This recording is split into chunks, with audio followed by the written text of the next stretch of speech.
మిత్రులందరికీ నమస్తే.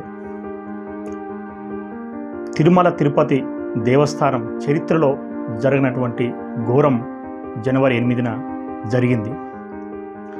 దీనికి కారణం అనుభవం లేని, అవగాహన లేని టీటీడీ చైర్మన్, అధికారులు, టీటీడీ పాలక మండలి కారణం. అయితే ఇలాంటి తొక్కిసలాటలు, ఇలాంటి దుర్ఘటనలు జరగడం ఆంధ్రప్రదేశ్ చరిత్రలో ఇదేమీ కొత్త కాదు. గతంలో కూడా ఇలాంటివి జరిగినాయి. అయితే పాలకులు ఎప్పుడూ కూడా జరిగిన దుర్ఘటనల నుంచి పాఠాలు నేర్చుకోకుండా మళ్ళీ వాటిని రిపీట్ చేస్తూనే ఉన్నారు. అయితే వీటన్నిటికీ ప్రత్యక్షంగానో పరోక్షంగానో తెలుగుదేశం అధ్యక్షుడు, ముఖ్యమంత్రి చంద్రబాబు నాయుడు గారు కారణం కావడం కొసమెరుపు. మన సమాజంలో ఉన్నటువంటి సమస్యలు, సమాజ స్థాపనే లక్ష్యంగా వివిధ సమస్యల్ని మీ ముందుకు తీసుకొచ్చేందుకు వీలుగా దయచేసి ఛానల్ను సబ్స్క్రైబ్ చేయండి, లైక్ చేయండి. వస్తారు అంచనా లేకపోవడం అనేది అది వైఫల్యం. వచ్చిన వాళ్ళని కన్స్ట్రక్టివ్గా ఎలా పంపించాలి, ఎలాగ వాళ్ళని లోపలికి ఎంటర్ చేయించాలి, ఎలా ఎగ్జిట్ చేయించాలి అనేది ఆ మాత్రం అవగాహన లేకపోవడం అనేది ఇది మీ యొక్క చేతకానితనం కదా. ఇంతమంది భక్తులు ఎరగ చనిపోవడం, అమాయక భక్తులు, అమాయకంగా ఏమీ లేదు, వచ్చేమో దర్శనం చేసుకున్నామా, పుణ్యం ఆపాదించుకుందామా అని ఎంతో భక్తి తోటి మనసుతోటి వచ్చిన వాళ్ళు ఇలా చావుని చూడటం అనేది నిజంగా చాలా బాధగా అనిపించింది. చేరనేది మీ విచక్షణకే వదిలేస్తున్నాం. ఆ మనుషులు చనిపోవడానికి కారణం చంద్రబాబు నాయుడు గారు కాదా? ఈరోజు న్యాయ విచారణ వేస్తానంటున్నాడు. ఎందుకు న్యాయ విచారణ? మళ్ళీ ఏదో అధికారులను వాళ్ళను వీళ్ళను బకరాలను చేసి ఆ అధికారుల మీద నెపం నెట్టేసి ఆ అధికారులను ఉద్యోగాల నుంచి ఊడబెరికేసి చంద్రబాబు నాయుడు గారు మాత్రం మంచోడని చెప్పి పక్కకు తప్పుకునేదానికేనా? ప్రాథమికంగా టీటీడీ ఈఓ గారికి, అడిషనల్ ఈఓ గారికి, వీరికి పాలకా మండలికి గ్యాప్ ఉందనేది చెప్తా ఉన్నారు.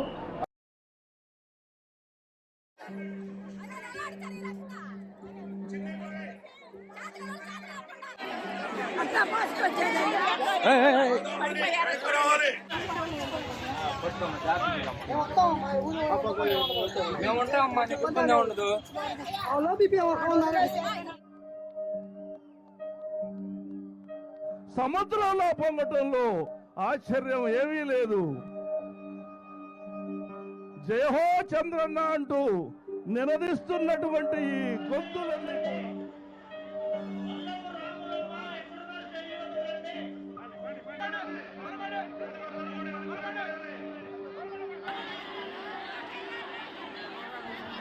శ్రీ పొట్టి శ్రీరాములు నెల్లూరు జిల్లా పరిధిలోని కందుకూరులో తెలుగుదేశం పార్టీ సభ నిర్వహిస్తుండగా ప్రమాదం జరిగింది. చంద్రబాబు సమక్షంలోనే ఆయన ప్రసంగిస్తుండగా ఈ ప్రమాదం జరగడంతో 7 కార్యకర్తలు మరణించినట్టు తెలుగుదేశం పార్టీ ప్రకటించింది. ఆ పార్టీకి చెందినటువంటి కార్యకర్తల మృతి పట్ల తీవ్ర సంతాపాన్ని వ్యక్తం చేసింది. కార్యకర్తల కుటుంబాలని ఆదుకుంటామని కందుకూరులోనే నిర్వహించిన సభలో చంద్రబాబు ప్రకటించారు. 10 లక్షల రూపాయల చొప్పున ఎక్స్గ్రేషియా ప్రకటించారు. చంద్రబాబు ఇప్పటికీ 4 సార్లు తెలుగుదేశం పార్టీతో సంబంధం ఉండి, చంద్రబాబు నాయుడు గారితో ప్రత్యక్ష సంబంధం ఉండి 3 సార్లు తొక్కిసలాట జరిగింది. ఇందులో గోదావరి పుష్కరాల సమయంలో, చంద్రబాబు నాయుడు గారి డాక్యుమెంటరీ చిత్రీకరణ సమయంలో 29 మంది, 2 ఏళ్ల క్రితం గుంటూరులో చంద్రన్న కానుక పేరుతో జరిగిన కార్యక్రమంలో 3, నెల్లూరు జిల్లా కందుకూరులో ఇరుకు రోడ్డులో చంద్రబాబు నాయుడు గారు ఎన్నికల సభ పెట్టడం వలన 8 మంది, తాజాగా తిరుపతిలో వైకుంఠ దర్శనం టికెట్ల కోసం 6 చనిపోవడం జరిగింది. 4 సందర్భాల్లో మొత్తం 46 మంది తొక్కిసలాటలో చనిపోయారు. దీనికి కారణం తెలుగుదేశం పార్టీ కానీ, తెలుగుదేశం ఆధ్వర్యంలోని ప్రభుత్వం కానీ తమ కార్యక్రమాలు, సభలు పెట్టే శ్రద్ధ ప్రజల భద్రత మీద పెట్టడం లేదనేది వాస్తవం. 8 మందికి ఇబ్బంది పడి, కాళ్ళు చేతులు కూడా ఇబ్బంది పడి, మొత్తం ఒక మనుషులు ఫెయిట్ అయిపోయి ఉన్నారు. అందరూ కూడా అందరినీ కిమ్స్ హాస్పిటల్ జాయిన్ చేశారు. నాయకులందరూ కూడా వస్తున్నారు, చూస్తున్నారు. ఎవరు ఏమీ లేదు. పోలీసులు అందరినీ వేస్ట్ గా చూస్తున్నారు, దరిద్రులాగా ఉన్నారు అందరూ. అది పరిస్థితి. ఇక్కడ పోలీసులు ఎప్పుడు కూడా సరిగ్గా చేయలేదు. మా పరిస్థితి అందరినీ ఏం చేయాలని మీరు ఆలోచించుకోండి. 6:30కి వచ్చింది. అప్పటి నుంచి లైన్లో ఉన్నాం. ఒకటేసారి 8:30కి ఒకటేసారి అందరూ బయటకు వెళ్ళిపోయారు. ఆ గేట్లో వైర్ ఏదో ఇరిగిపోయిందను 2-3 స్లో తప్పి పడిపోయింది. 5కి వచ్చాం సార్, ఇక్కడే నిలబడినాము. ఇక్కడ మా ఎక్కువ ఉంది సార్. సాగు బతుకులు అంటే గడ్డకి ఇప్పుడు పన్నాం సార్. గడ్డకి వేసుకొని పోయి ఊపిరి ఆడకుంటే చాలా బాధల్లో పన్నాం సార్. మరి ఇప్పుడు లైన్ లో వచ్చినాం సార్. ఇదే కండిషన్ సార్ వాళ్ళు అందరూ ఉండి ఎంత మేలయ్యేది సార్.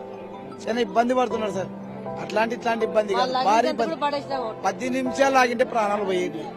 మాకు 15 నిమిషాలు పోలీసులే నేను పొరపాటు చేసిందంటే పోలీసులే క్యూ లిస్ట్ పెట్టండి, 5,000 మంది ఉన్నారు, క్యూ లిస్ట్ పెట్టండి అని చెప్తుంది. ఆ మాట ఇళ్ళ పోలీసులు ఇక్కడ హాస్పిటల్ తీసుకొచ్చారు. ఇక్కడ ఏమన్నారు వీళ్ళు పట్టించుకోలే. అంబులెన్స్ కూడా రాలేదా మీకు? రాలేదా? టీటీడీ అనే ఒక వ్యవస్థ ఇంత ఇంపార్టెంట్ రోజున, వైకుంఠ ఏకాదశి రోజున ఇన్ని లక్షల మంది వస్తారు అన్న సంగతి తెలిసి ఇంత దారుణమైన అరేంజ్మెంట్లు చేయడం జరిగింది. దీంట్లో బాధ్యులు ఒక టీటీడీ ఒకటే కాదు, TTD, entire SP, police department, collector, entire revenue department, వీళ్ళందరూ కూడా దీంట్లో భాగస్వామే, ఇంక్లూడింగ్ చంద్రబాబు నాయుడు గారు. చంద్రబాబు నాయుడు గారి సొంత జిల్లా అన్న సంగతి తెలుసు.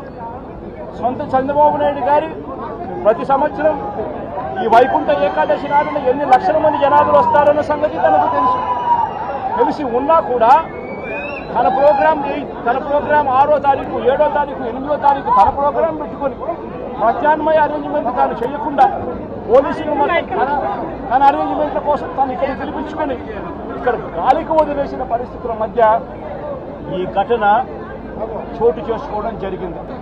ఒక టీటీడీ అనే ఒక వ్యవస్థ ఇంత ఇంపార్టెంట్ రోజున, వైకుంఠ ఏకాదశి రోజున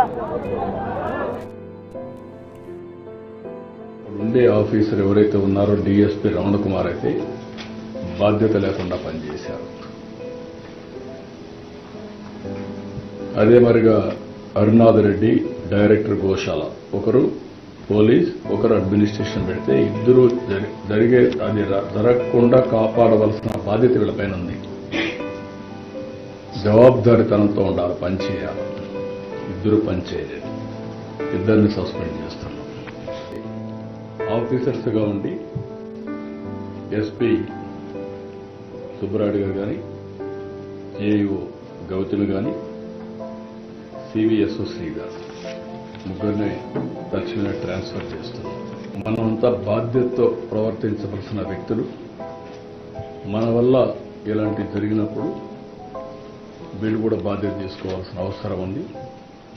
అది కూడా వాళ్ళకి ఇచ్చేస్తాం. ఇది అయిన తర్వాత ఒక జ్యుడిషియల్ ఎంక్వైరీ కూడా వేస్తున్నాం. ఆ విజువల్స్ చూస్తుంటే మీడియాలో గుండె తరుక్కుపోతుంది, కడుపు తరుక్కుపోతుంది. చూస్తుంటే వాళ్ళు ఉక్కిరి బిక్కిరైపోయి అలల్లాడటం చూస్తుంటే కనుక ఈ మాత్రం జనాన్ని చక్కగా ఆర్గనైజ్డ్గా వాళ్ళ స్నానపానాదులు జరిగేలాగా చేసేటటువంటి పరిస్థితి కూడా చేయలేని అసమర్థత ఈ రోజున మనందరం, మన ప్రభుత్వం ఇది బాధ్యత వహించాల్సిన పరిస్థితి. చంద్రబాబు నాయుడు గారు ప్రత్యేకించి వ్యక్తిగతంగా తను పర్యవేక్షిస్తూ మొత్తం అన్నీ తానే అయ్యి ఆయన చేస్తున్నప్పుడు ఆయన అడ్మినిస్ట్రేటివ్ సైడ్ తను చాలా గొప్ప అని చెప్పుకునే వ్యక్తి అయినా అంత గొప్పగా నిర్వహిస్తారేమో అని అనుకున్న వాళ్ళకి ఇది కేవలం పబ్లిసిటీ స్టంట్ తప్ప, కేవలం మీడియాలో స్పేస్ గెయిన్ చేయడం కోసంగా, మీడియాలో గొప్పగా తను ప్రొజెక్ట్ చేసుకోవడం కోసం తప్ప మరొకటి కానే కాదు అన్నది తెలుస్తుంది. మొదటి గంటలోనే, పుష్కర స్థానం ప్రారంభమైన మొదటి గంటలోనే ఎంతమంది వస్తారు, ఎలా ఎంటర్ అవుతారు, స్నానం అయిన తర్వాత ఎక్కడి నుంచి ఎగ్జిట్ అవుతారు, వాళ్ళు పిండ ప్రధానాలు చేసుకోవడానికి వేరే ఘాట్స్ ఏమున్నాయి, ఎన్ని ఘాట్స్ మనం ఏర్పాటు చేస్తున్నాము, ఆయా ఘాట్స్కు వెళ్ళడానికి ముందు నుంచి కూడా జనాల్ని, భక్తుల్ని ఎలా పంపించాలనే దాని మీద పక్కా ఒక శాస్త్రీయ పద్ధతిలో ఒక ఎగ్జిక్యూషన్ కానీ ఇవేవీ లేవు. మీడియాలో మీరే ప్రొజెక్ట్ చేశారు, భక్తులు చెప్పిన మాటలు నేను విన్నాను. వస్తున్నటువంటి ఎంట్రీ ఎగ్జిట్ ఒకటే ప్లేస్ అయిపోవడంతో అక్కడ తోపులాట జరిగింది, అక్కడ తొక్కిసలాట జరిగింది, సరిపోవడానికి కారణం అదే అయింది అండి. ప్రాథమికంగా టీటీడీ ఈఓ గారికి, అడిషనల్ ఈఓ గారికి, వీరికి పాలకా మండలికి గ్యాప్ ఉందనేది చెప్తా ఉన్నారు. అది నేను ప్రజలందరిలో ఉంది. ఇది ఎందుకు ఉందనేది గత 2-3 వారాలుగా నేను వింటా ఉన్నాను. This will be corrected.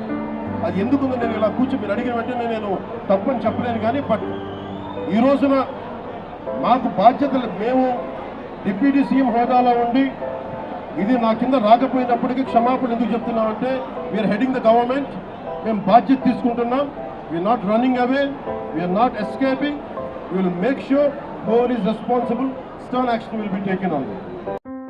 ముఖ్యమంత్రి చంద్రబాబు నాయుడు గారు కనీసం ఇప్పుడైనా ప్రజల భద్రత మీద దృష్టి పెట్టి సరైన పర్యవేక్షణతోటి అధికారులకు తగిన జాగ్రత్తలు చెప్పి మంచి ఆదేశాలు ఇచ్చి ప్రజల ప్రాణాలను కాపాడాలని కోరుకుంటున్నాను. మరో వీడియోలో మళ్ళీ కలుద్దాం. నమస్తే.